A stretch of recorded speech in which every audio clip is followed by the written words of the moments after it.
I saw Ricky running, so what did you get? Here you go. Got this one. The other one's a customer's fish. He already has the certificate, but both these from the Dainichi auction, from the Mona Lisa lineage, which I'm a real big fan of, that fish and the offspring. Certainly now seeing what they've actually done here as well, yeah, makes me want them even more. But incredible. It was a good start. So yeah, 25 cm on arrival. I think this one was quite similar as well, and yeah, both been grown up to knee size, and then now in my best pond at the moment, being raised through to sand size.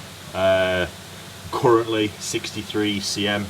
We've not had a full growing season yet. These are due to finish at the end of November for these ones, but my god, I mean, this is probably like the easiest koi appreciation lesson ever.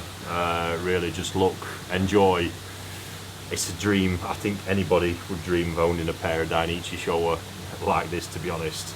And the characteristics you see are all just so typical of Dainichi showa as well. The Sumi, a really obvious one, but I think more so the body. This body power is so Dainichi. It's not a typical thing, it's not a normal thing. You only see it in few bloodlines in the world so consistently as well, I think is the point. And even here you've got some variations in the structures, but ultimately both real powerhouses. And we see with this one already the transformation there over the 2 growing seasons so far has just been incredible. I think this is also the fascinating part here. We've got one male, one female fish, and I'll let you guys decide which you think is which, because this kind of just reinforces the point that male or female, if it's from the right bloodline and it has the right characteristics, it doesn't matter. These are both exactly the same size, look identical. So yeah, I'll leave you with that one, guys. Put your thoughts in the comments. So which one is the female, guys, and which one is the male? You can try to pick the one out, and I will bet there will be a lot of people that will have it wrong, and there will be a lot of people that will have it right, but it's the trick to see it. But sometimes it's hard to see the difference between male and female. This is something we discussed in the other videos too, and also in the live stream yesterday on the YouTube channel of Koi Wholesale. The male koi are really underestimated, and also the appreciation should be even more for the male koi, and yeah, that's something that I try to promote all the time. I mean, you saw it in the video at NND with the 3 Deutsche Kindai showas, all 3 male, and you have seen what a beautiful fish those are. Crazy and fish. One of those fish is from Ricky. Indeed. So yeah, again, I mean, the white skin condition at the moment is not at its best. I've said this before, they're in growing mode. We don't focus on conditioning at this point. The focus is on improving the bene and getting the size and the body volume. That is the focus. During the winter season we move to conditioning and everything will just change and transform. But I mean, yeah, just look here. I mean, this one I've always had the softest spot for, because I think the body power there, look, just goes to another truly insane level. We look at that behind the head. That is just Dainichi. It's textbook. And the power running through the spine there. And even now we see, because the spine's so big and powerful, even both sides, we've not got the full amount of the body flesh yet, which is why the spine's so prominent. So there's all this volume we know is still yet to come, but it's going to carry it so easily and so well. And this showa, again, we've mentioned it in the Issa showa video, this style, I know as a toe size this was probably overlooked in the auction because of the focus, probably looking for Benny in this areas. It's not needed, because this Sumi will finish. When that Sumi is finished, the impact of it looking like this, your eye will not be drawn to anything. All you will see is this amazing flow across the fish right through to the tail end. And I mean, this is going to be a true monster. We can see Motoguro now, I think more so in this fin, really starting to progress well. And not forgetting that the heat these are in really doesn't work well for the Sumi. It tends to push it down a lot. So as soon as we come out of summer into the autumn period, and let's say the conditioning, I think this Sumi is going to start flying up. We've already seen it with this. I mean, it's progressed massively since its arrival, but what a beast this is as well. I mean, the size of that head, look. I don't have the biggest hands in the world, but that head, his head is just insane, and the size of that mouth. And again here, look, we just see the body power running through. Still so much to come from that. Still so much to come from both. And this is the thing, again, it's a game of patience. These fish are only technically 2.5 years old. We're not talking about these fish being at their best for potentially another 3 years at least. When you think where they are now and where they could end up, it's dreaming, to say the least, and full testament to the Dainichi bloodline. Before I sort of started my Dainichi projects and really got involved, I was keen. I've stayed away from the place for a long time because, in my opinion, I didn't want to just buy koi that I could afford at that time from Dainichi for the sake of having them, because at certain price levels you're much better buying from less prestigious breeders. And when I say less prestigious, I'm still talking somebody like Hoshikin, who's an insanely good breeder, but his fish don't command the same prices that Dainichi do. So for that reason I stayed away till I was at a point where I was confident to invest and try it and buy the fish from the auctions, which are of an insanely high level. And yeah, I was wondering myself if they would really live up to expectations and the hype and the prices, and I say it with complete and utter confidence that these fish are top. There's only really these and the fish at Sakai that truly exist in these kind of qualities, in the kind of quantities they produce as well, and there's reasons that those Grand Champion awards often just pass between those two farms year on year. So yeah, and it's good to show them to people, because I was watching with one eye to the certificate. yeah, You can see that the date of birth, guys, the age date of birth is the 1st of June 2020. So these fish today, it's like, I don't know, it's September, right? Yeah, it's September 2022, guys. So these fish are around Nisai and becoming Sansai within like 10 months. So imagine how big these fish will be when they are reaching their third year. So that's absolutely ridiculous. And the quality of these showa are really good. And Ricky also told it a couple of minutes ago about the Sumi here. You can see the difference between, for example, if you look at this one, the Dainichi showa, the Sumi is more developed already, and it's already more up. And if you compare it to this one, the Sumi still has to come, and that's something, that's one of the difference between the showas of Isa and Dainichi. Dainichi is a bit faster. Those koi are finishing a bit earlier than the Isha showas, but this is something I really like. But what is really outstanding with these fish is the body. And I talked this morning with Chris about Chris is here, guys. I know you don't want to be in the camera, but Chris, tell us about the other black diamond of Dainichi. Oh yeah, wild fish, yeah. Crazy, yeah. Something a bit special. Yeah, so I will upload a video of that one. I filmed her at the Dainichi Koi farm during the last trip in June, and you will be able to compare the body of that fish with this one. And this is something like we call the Dainichi signature, I guess. absolutely. But yeah, honestly, guys, this body is on another level. And not forgetting as well, Dainichi is the foundation of pretty much just about every other bloodline in Showa. You know, and the farm itself, you know, although we're now the second generation guys, the three brothers running two operations, Niigata and in Toyota City as well.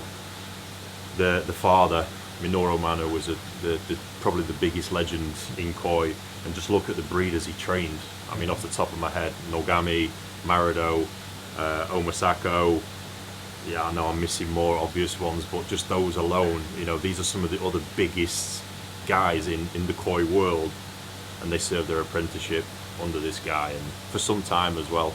I never forget Nogami telling me he actually served 16 years as an apprentice. Oh wow. Before he got back to take over the farm. I mean, that's just crazy. Absolutely. Yeah.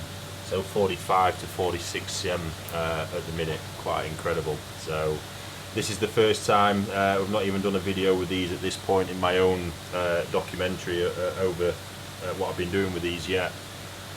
Yeah, the big starting point here, Shinoda utsuri is the original jumbo lineage utsuri. They really do the business with the size, so it was most noticeable to me even right back when these were that small size. The bone structures were just entirely different. Last year I actually raised a Marusei utsuri and did really well, but these I just see instantly it's a different beast, and that's where the genetics are playing their part. You can clearly see that now as well playing out in the body. You know, yes, they've got the body, but the structures of the fish are right, which is most important. The structure's there to carry the weight so they don't look disproportionate. And I'm, yeah, blown away by it. Can see some really nice faces forming as well, which I think is a nice characteristic, which is really going to suit them as they get bigger and you get more flesh on the face. It's going to look absolutely superb. The patterns, it's important to speak about patterns are lovely for utsuri. Quite a lot of that natural utsuri flow going to some of them, but even amongst these you can see there's variations in bone structures. All have got good body, but the bone structure, I always talk about these separately. The bone structure is the bit that never changes. Body can be manipulated, it can be too big, it can be too slim. The structure never changes, however, and there's not a bad one in here, but there's different ones you can see. So if we take this for example,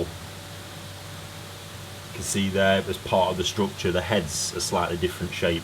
So we've got good power in the body throughout, but the head just a little bit narrower at the end. Still quite a big powerful head, but just a little bit narrower when you compare it to this one, which will ultimately, when these hit the bigger sizes, so we're talking probably when these fish will easily grow to say 70 cm, not a problem, but we're talking then going beyond that and how that fish looks, and that is just a little thing there that will play out when you compare it to this beast.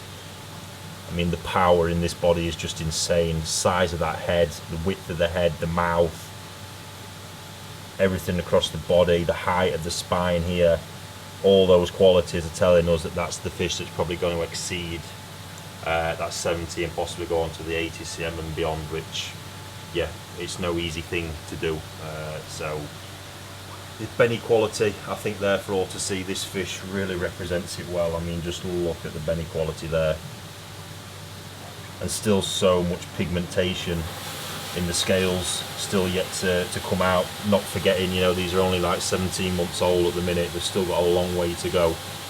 I think something worth discussing with utsuri is people's expectations, that they all want to see them this size with the deepest, most intense Benny, and realistically that's not always going to happen. Those fish would have to be manipulated in a big way using really intensive colour food, concrete pond raising if breeders ever do it, keeping them small as well, because you can't be stretching the pigment. You've got to keep it small so the pigment can spread into the scale. That's all important. So yeah, what you want to be looking for is a nice coloration now, but like if we can capture that on camera, we can see in this one in the middle of the scale where that deep red line is where all the pigmentation cells are currently stored.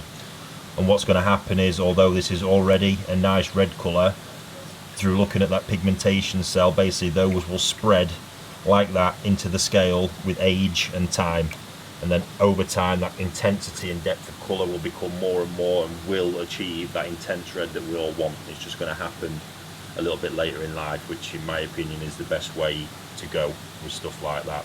So yeah, that's I think a great representation of Shinoda utsuri there, what to be looking for as well. With these fish, the qualities are so similar and consistent. Really the thing here comes down to sort of picking the pattern that you like and enjoying it. So there we go. What do you think, Ivo? Yeah, I like them. Keep repeating it. Great fish, lovely body structure, good. Some have some really big shoulders, like the one you pointed out. Yeah. And I like the patterns too. On utsuri, I think it is important to have a good pattern. They should be clean, so they look all very clean. Of course, some have some black spots. I'm really but glad you spoke about that, because I think this is something I always like to manage people's expectations when looking at koi and when buying koi. And that word clean is one that must drive every utsuri breeder insane, because the reality is most utsuri, even the best ones in the world that we see, will have some loose black spots like that. it's almost impossible to have almost a utsuri impossible. that it has no black spots. Unless So- it's photoshopped out. So if that's your expectation when looking for utsuri, it's probably best not to even bother, in all honesty, because you're never going to get there. It is a reality that they do get it. It's just looking to minimise it as much as possible. And the real thing to avoid is some get the really small, like almost like dust in the scale. That is one to really watch, because that will potentially ruin the fish as it gets bigger. But in regards to these kind of black spots that we're talking about, it's completely normal. And it's pretty much like the goshki and floating benny. That same thing, people chasing that benny that has absolutely zero blemishes. Maybe 0.01% of goshki produced in the world might be like that, but only for a short period of their life. At some point it will always change. So I think I just wanted, seeing as though you mentioned it, sort of stress that point, that, you know, if that is your expectation, this probably isn't the variety for you. Should we go this way around then? Yeah. Sorry, I put you on work today. Right, yeah, so 5 really nice Issa showa that have all been raised since, I think these were about 15 to 18 cm tosai from 1,500 pieces that I bought earlier in the year, or late last year, I can't quite remember. Been doing really well. The pond, in all honesty, has had a lot. We've been overstocked for quite a long time with these, just through lack of space outside to move fish away. But yeah, the results are really coming now. They're looking a lot better. I think you can see some real strong Issa showa traits in these fish, certainly in the body, and we're seeing that now as they're progressing deeper into the growing season. You can find a video on my own channel of these earlier, back from the first selection, to really sort of see the progress of them, which I think will be good to see. But as always with Issa, you get a lot of different styles, a few key traits. So obviously the body being the strong one that is really consistent with Issa showa. We can see on every fish here such big heads. I mean, just look at the head on that, the mouth as well, huge mouth. I mean, this one as well, it's just crazy. The sort of width of the head on that, and the size of the mouth again, and then this one, the length of the head on that, insane. So that's really nice. That is a real basic genetic trait of Issa showa, which in most examples you will find. It's just so strong, and this whole body power. You do get a lot of sort of body shape variations with Issa showa, which is quite normal. Some on the extreme side almost look slightly deformed. I never forget the first time I saw big Issa showa. It was quite a trend back then at the farm that yeah, they looked so disproportionate. There was so much weight just behind the head and then taping down. This is actually part of the body that made him famous, because the Asian customers absolutely loved it and sort of went crazy for it. So I'm glad to see he's sort of worked on it a little bit since then, because I found it a little bit too intense, in all honesty. But now we've just got pure power, which comes from the huge parent fish that this guy's using as well, which is so important. So yeah, like I say, lots of different styles. We can see the benny quality is really consistent throughout all these fish. Really nice. And remembering these are still right in the growing mode at the moment, so conditioning is not the biggest concern at the minute. But you see that looks so much pigmentation to come still as well. This fish is absolutely superb. So much shine and luster there when you see that across the Sumi, the benny, just everything popping. Just what we like to see. And yeah, then the different styles, Issa showa and Kindai showa, sort of a match made in heaven. But you do get the more traditional sort of style looking fish like this one as well. And what you see in here is there's elements of the patterns that me and Yivo were actually discussing where, yeah, you know, there might be fish here where you would love to see, you know, a little bit of Benny, say, on the peduncle here, or maybe something there, but ultimately you've got to remember two things here. Price range. Part of the reason of doing this the way I'm doing it is to make Issa showa more affordable for people, especially at this size, because if you've ever been there yourself and you try, even the entry level Nisai Issa is such a crazy price that it's just off-putting, and those fish, in all honesty, at that entry level have so many faults. Unless you're the very first person at the harvest, you can maybe find 5 or 6 good fish, but other than that it's hard to do. Then as you move through the price gears, honestly it just gets so crazy because the demand, the guy gets the price, so he's not afraid to ask it. And that was my idea behind this whole project, is that if I could buy enough of the Tosai, I know I would get enough still very good fish out at the end of it that basically undercut even the price Issa offers during the autumn. And so yeah, not everything's perfect, but that's also something with showa that's important, because what's going to happen, say with this fish, the Sumi when it's finished will be so dominant in that area that your eye at that point won't pay really any attention to what's going on in the Benny pattern there. It's something I've been speaking about for a long time now, that showa is about the balance of 3 colours, not what many have been taught, certainly in the UK, I'm not too sure in Europe, but about showa needing to have a kohaku pattern. Showa with a nice kohaku pattern do look very nice at times. The structure is quite pleasant, but I think many of the showa in recent years that have really won our hearts from the All Japan Koi show, when you actually strip the Sumi away, there is no kohaku pattern underneath. Yeah, there's nothing. It's the Sumi that makes it. So I think that's really important to look at when you're selecting young showa for sure, and then giving them the patience, because it is all about that Sumi. And obviously it's understandable, like with this fish, you know, it's not the most attractive right now, but there's a lot of sort of raw potential in there. The body's not quite filling the bone structure yet, which is just down to the environment and the stocking, but with some more intensity that'll start to happen. We've got areas of the sashi here which is all consistent, so there's going to be a lot of refinement to come from the sashi in those areas. Kiwa's really good, no complaints there, but we're just really mainly waiting for the body to come and the Sumi, which we can see progression on the head. The nice thing with the Issa Sumi is it's very, very reliable. It's the sort of Sumi we can see here that sits deep in the skin.